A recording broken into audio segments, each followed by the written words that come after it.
తమిళనాడులోని కోయంబత్తూరు టూర్కు వచ్చిన ఓ German tourist ఏనుగుల దాడిలో చనిపోయాడు.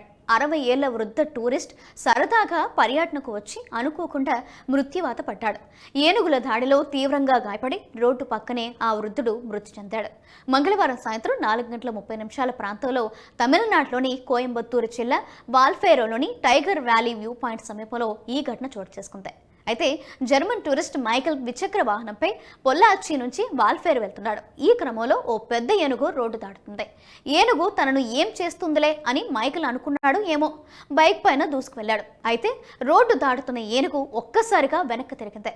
మైకేల్ బైక్ పైనే దాడి చేసింది. ఒక్కసారిగా బైక్ను ఎత్తి పడేసింది. తీవ్ర గాయాలతో అతను అక్కడే చనిపోయాడు. తమిళనాడులోని కోయంబత్తూరు జిల్లా వాల్పరైలో సరదాగా బైక్ రైడ్ చేద్దామని బయలుదేరిన మైఖేల్ అనే 73 ఏళ్ల జర్మన్ టూరిస్టుకు చేదు అనుభవం ఎదురైంది. మైఖేల్ ద్విచక్ర వాహనంపై పొల్లాచి నుంచి వాల్పరై వెళ్తున్న క్రమంలో ఘోరం జరిగింది.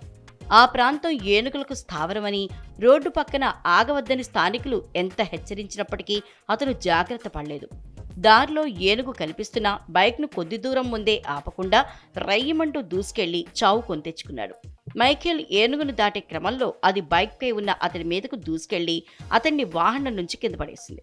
దీంతో అతను తిరిగి అక్కడి నుంచి వెళ్లిపోయే ప్రయత్నంలో మెల్లగా లేచి రోడ్డు వైపుగా వచ్చాడు. ఆ క్రమంలో అక్కడే ఉన్న ఏనుగు మరోసారి అతడిపై దాడికి పాల్పడింది. ఆపై అతనిని తీవ్రంగా గాయపరిచింది. ఏనుగు దాడిలో తీవ్ర గాయాలతో మైఖేల్ అక్కడే కుప్పకూలిపోయాడు. అతనికి శ్వాస అందకపోవడంతో అక్కడికక్కడే మృతి చెందాడు. స్థానికులు ఇచ్చిన సమాచారం మేరకు సంఘటనా స్థలికి చేరుకున్న అధికారులు విచారణ చేపట్టారు. ఆ ప్రాంతంలో ఏనుగుల వల్ల గతంలో కూడా చాలా మంది గాయాలు పాలవడంతో పాటు మృతి చెందిన ఘటనలు ఉన్నాయి. టైగర్ వ్యాలీ వ్యూ పాయింట్ ఎన్నో రకాల అడవి మృగాలకు నివాసం. ఆ మార్గం గుండా వెళ్తున్న ఎవరైనా ఎక్కడా ఆగకుండా వెళ్ళిపోవాలి, లేదా వారి ప్రాణాలకే ప్రమాదం అంటూ స్థానికులు ముందుగానే హెచ్చరించినప్పటికీ అతను ఏనుగును దాటి వెళ్లాలన్న తొందరలో ముందుకు వెళ్లడంతోనే ఘోరం జరిగింది.